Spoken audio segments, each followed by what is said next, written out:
Many years ago, I came across a few lines in a book that I connected with. They were, "It's easy to judge, but you never know another person's heart, what gives them strength and what breaks them down." I have learned to listen more and speak less. The result has been eye-opening conversations and inspirational moments that I have shared with you right here.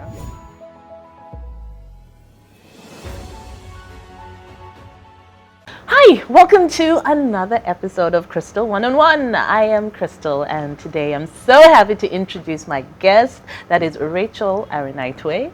Yay. Welcome. Finally. It's lovely to have you. Thank you for having me. A Thank pleasure. you so much. Do you still use your own name, or now it's only Rachael Mwine? So it's, when I got married, I sort of switched to Rachael Mwine, and that has sort of stuck. So I find saying Rachael Mwine a mouthful. Okay. But there are days when I'm like, but wait a minute, I missed my name.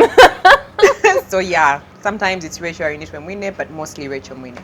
Okay. Yeah. Welcome to the show. Thank you. Thank you so much for having me. Excited for our conversation. Yes, I'm looking at what you're wearing. Thank you. I mean, it's lovely African print, and your hair. I love your hair. And I'm just thinking, you would not be able to rock that hairstyle on TV. Oh no, girl, I wouldn't. I had to be modest and have my hair either held back, or if it's out, it would have to be straight. So Yeah, there are rules crazy. to the TV look, the news anchor look. The news anchor look. There are rules. So in terms of things like print, of course, I wouldn't wear this. It's very casual. So things like what you're wearing, but in a more darker shade, more toned down. Yeah. No stripes. We couldn't do polka dots. Those were too busy. So just avoid busy print. Just look modest. Look modest. But with time, things are changing. You'll find that some anchors are a bit more. Yeah. Now you see some anchors with braids. Yes. Which would never happen in the past. Never. But with NTV, no. Not allowed. No. A lot of people do not actually know that. I mean, they'll see, you wear blazers, or it looks like you're wearing suits, but there's some codes to actually news anchoring. Yes, they are. So even when we were buying clothes and, wardrobe, we had a system. So you'd buy clothes that would have to be taken through some sort of vetting process. So there's the lights in the studio, there's how it fits with the background. So we knew that there were certain colors that were allowed, and there were certain colors that were a no-no. So white was a no-no because it clashed with the lights. Light gray, light pink, the lighter colors. So we're advised always to keep it bold and modest. Bold and modest. You don't want to take the attention and away just from even the news. patterns in general. Patterns in general were no-no. Yeah, patterns in What's the general principle of that? Do you think it's because they do not want anything distracting? Yes. From the seriousness of news, or it was really about the lighting? So the lighting, yes, played a role, but mostly they just didn't want you to take the attention away from the news. You were there to deliver, the news. You were there to do a job. So you shouldn't be the focus. You are a conduit, so to speak. So people want to hear the news. Let them not be thinking, oh, what pattern is that? Or, gosh, her blazer, it's in the way. Or I love her dress. I love her dress, and you're not paying attention to the news. So, yeah, so it was mostly not to take away the attention from the news. Okay. Yeah, which sort of makes sense. It makes sense, but people need to know that, though. They do. These are the things that you learn as you go along. Yeah, absolutely. Although I found that being on TV would be very difficult to please everybody, because there were those who didn't like the modest look. Like, oh, she looks so somber or so mature. boring. Yes. And so it was just really difficult to balance. But we went with what went, did our jobs to the best of our ability, and Now the beauty is you had a code right there, so you had something to follow. Not just you go out, spend your money, buy all these lovely clothes, and they're like, nope. Ah, no. So do you miss it? No. I don't. And I have to say that with as much humility, because before, when I just left, people would ask me if I missed it, and I'd be like, no, I do not. And I'd be so excited and giddy. Now I just sort of have to, because people miss me being on TV. I actually feel like I have gotten a lot more attention now that I have left than when I was on TV. I think people get used to you being on their screen. It's like, oh, that's her job. She's doing it. And you now become that- part of their life. Exactly. You're in their living rooms at 9 p.m. So even yesterday, somebody approached me. I was buying things at the market. And she was like, why are you not on my screen anymore? And I was like, I said, I left to do other things. And she's like, no, but we liked what you were doing. And I said, well, there were other people waiting in line to do awesome things as well on TV. So I don't. I really don't. I do not. I will not lie about it, and I will not mince my words. How long has it been now? Since October last year, so that's about 5 months. 5 about months. 5 months. So it's still early. It is. It's still early. Okay. It's still early. Did you first take like a break? So when I left, I'd started work elsewhere.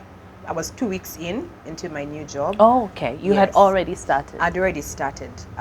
So I didn't really have time for a break per se. But before I joined where I am now, I had about a month to just Okay. chill and take leave and just prepare for my new role, which I really appreciated and was actually granted to me by my new workplace. They said, you know what, just take the month off and then start in October, which I appreciated. I thought that was nice. really cool. That is nice because you kind of have to change your mindset Yes, and yes. and I mean get used to working hours. You're talking about like the 9 p.m. bulletin. Yes. And you're used to being at work. That was a bit of a challenge. A It lot of people was. think, okay, it's only a few hours a day, but Which it was in my case, but still. because you weren't there the whole day. No, I wasn't there the whole day. I report 6 p.m., 6:30, and I was expected to look through the bulletin, the news that was coming in, what I was going to read. If I had an interview, I'd be required to prep for it, read up, look for questions and that sort of thing. But it's draining because during the day, it's not like I'm seated on a beach somewhere waiting for You my had turn. another job, right? Yes, I had work elsewhere. I'm a mom, so it's not like I was chilling somewhere and waiting for my turn to go read the news. I was busy doing other things. And it's just that psychological effect of people are going home at 5 p.m. and you're going into work. For me, that would drain me. I'd be like, oh, it's not fair. It's so not fair. I should be home, with my family. And plus, I'm also not a night person. So for me, being out at that time was sacrifice on my part. Okay. Yeah, But you did it for a long time. Yes, I did. How many years? 7 years. 7 years. 7 years. I was on TV. I joined in 2011, of October, actually. So you really did Yes, the like 7 proper years. 7 years. So, Kept it there. Exactly. So I was there 7 years. I did some stories. I was anchoring the news, but I was also doing some feature stories as well. And yeah, I feel like I grew as a person.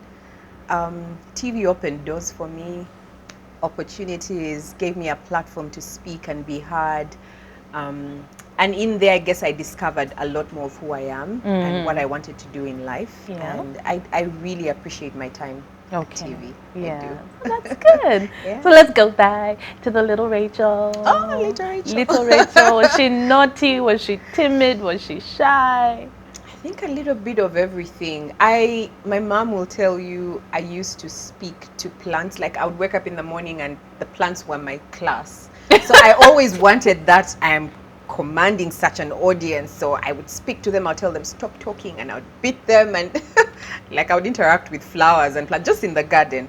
And then of course, like any regular child, we played mommy and daddy. We played weddings.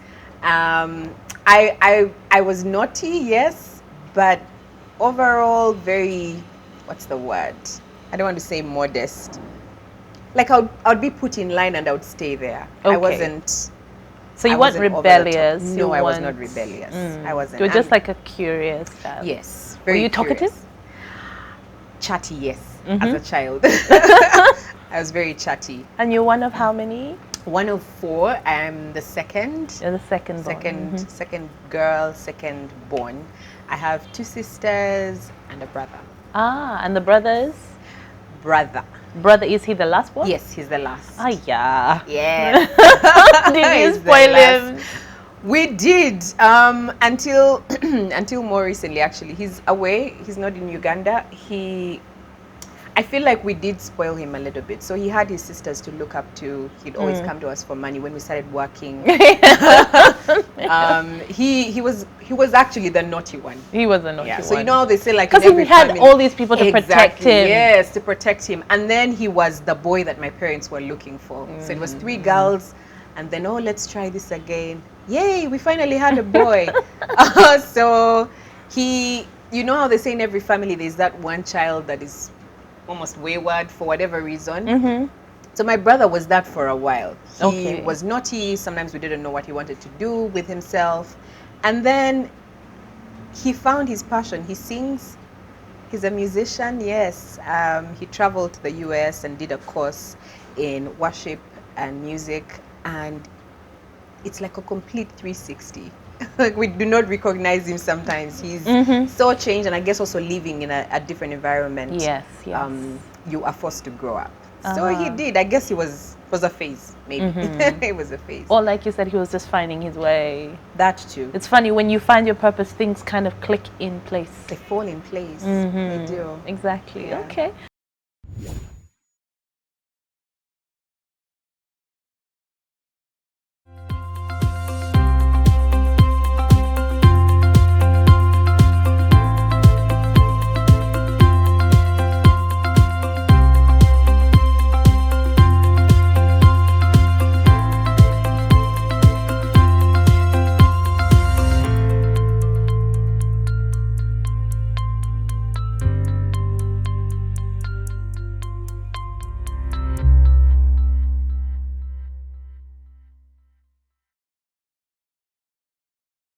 And where did you grow up?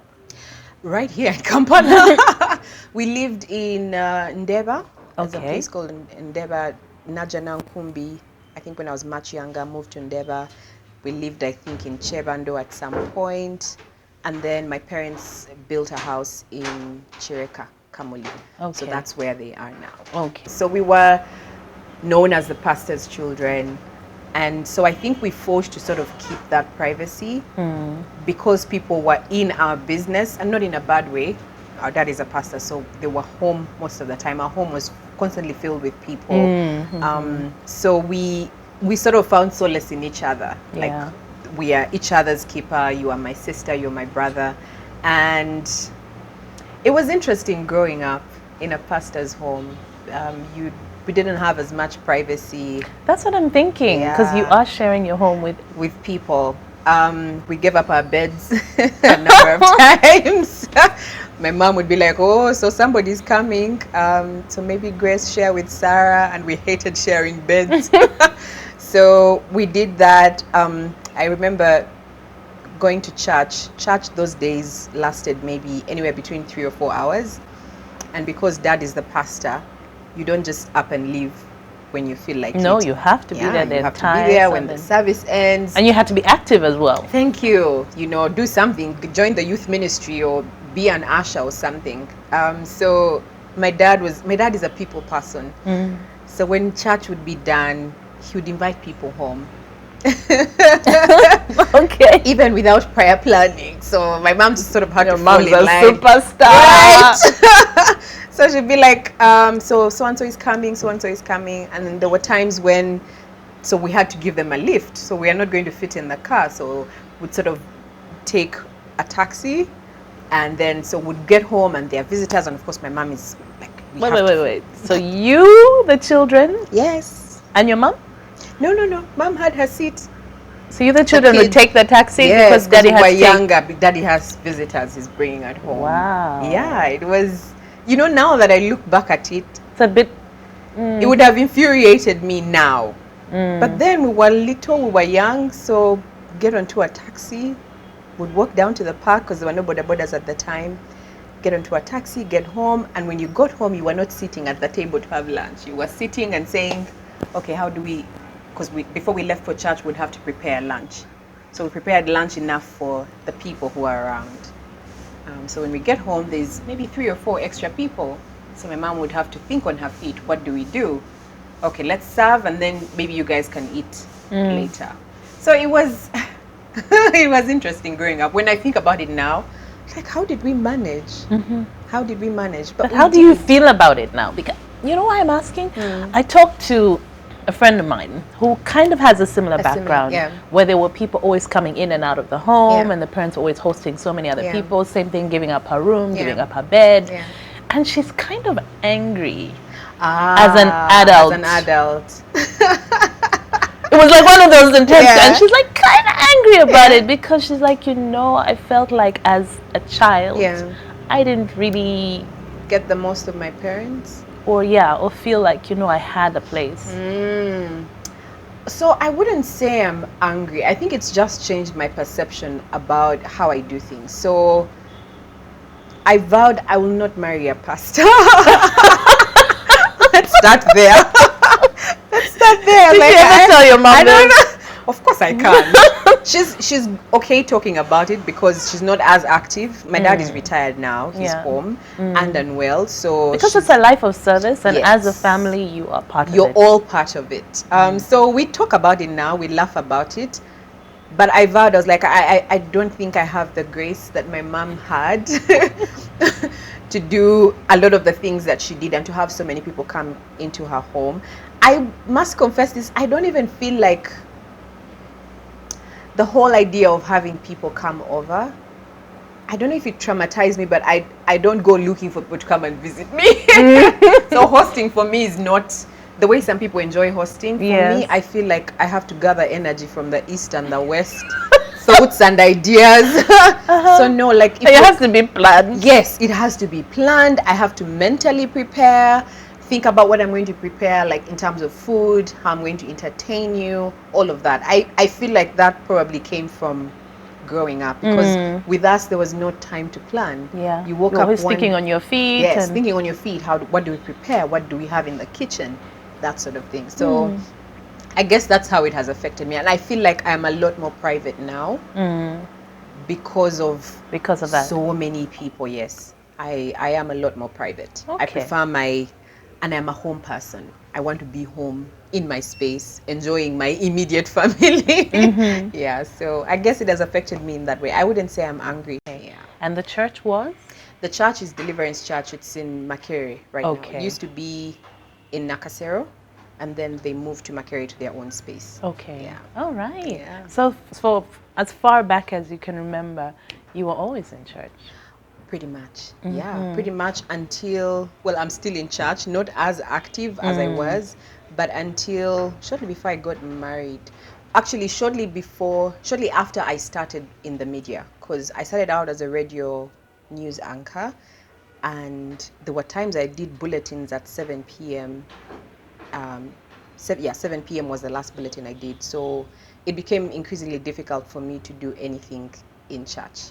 Okay, that's how I rationalized it. So I stopped being as active. I used to sing in the choir. People laugh at me because all my siblings sing. They're like, so what happened to you?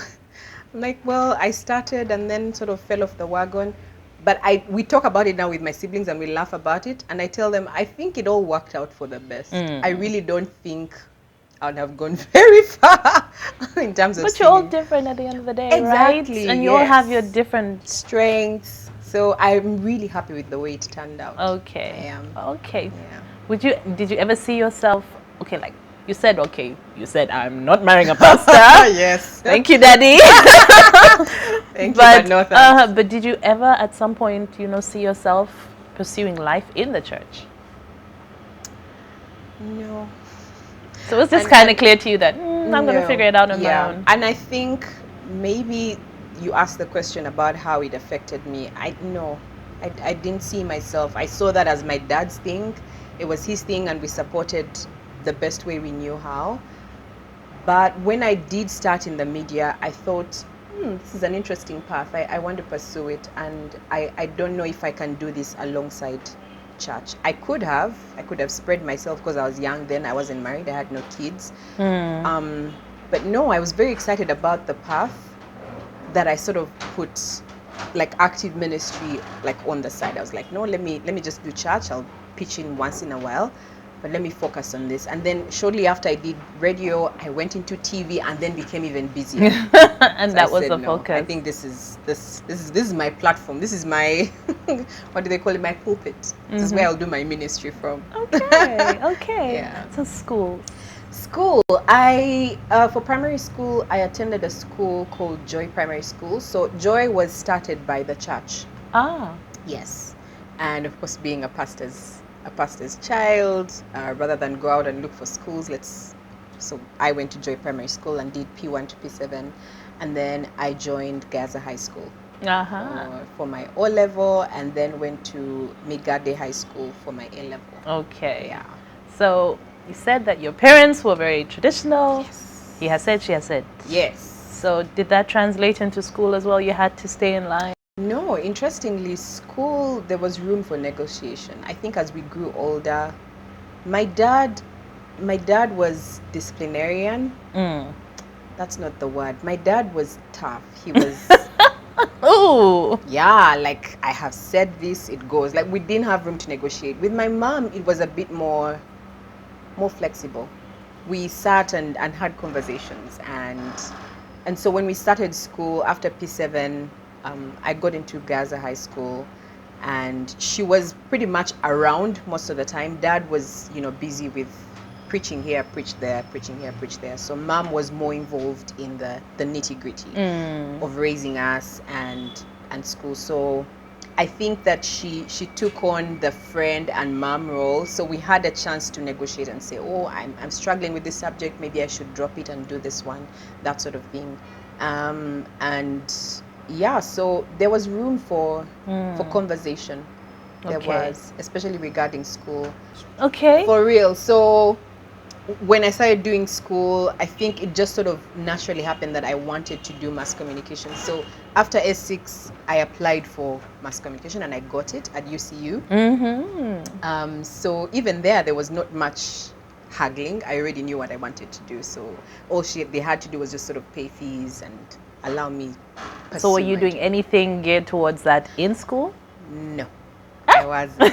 Oh wait, like in secondary school? In school, were you like part of the journalism team or the school paper? Actually, or I wasn't. I think active in productions or anything like that? No, I wasn't. I think I was very chatty, more outgoing than my siblings.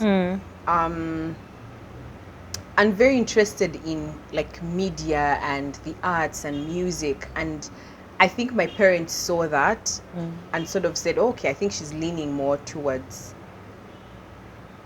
media, whatever that is. I didn't think news, I just thought media. Yes, I didn't think news. I was like, it's media related. I'm not too sure what it is, but I know it's media. Okay. Yeah. All right.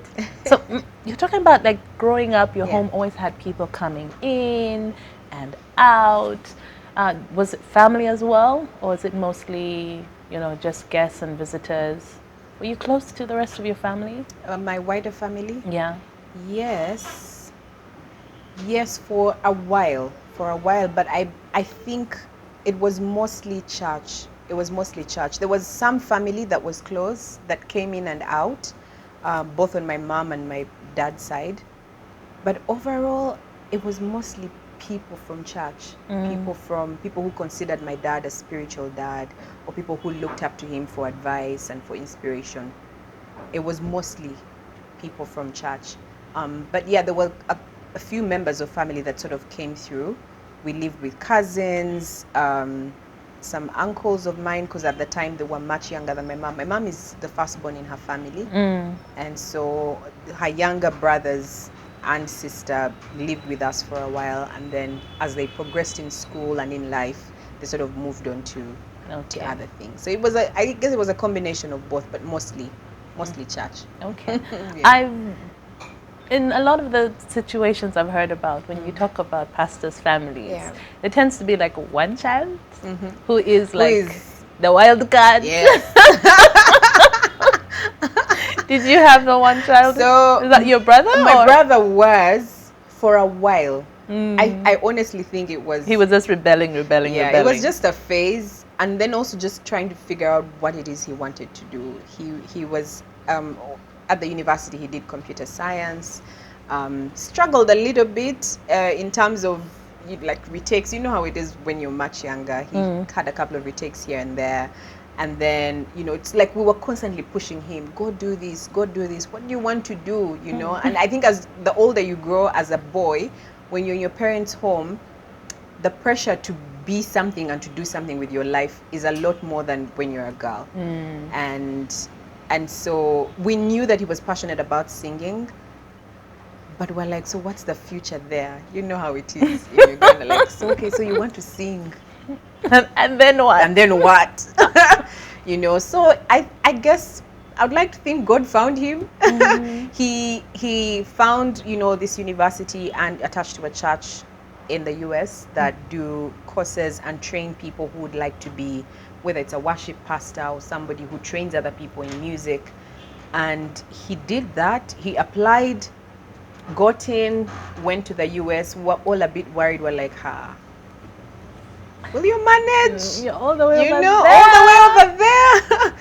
You know, and he went, first 6 months, of course, were tough, you know, trying to find his place, find a job, of course, to sustain his life in the US. But then he found his footing. And honestly, we look at him now, sometimes with my sisters, and we're like, how?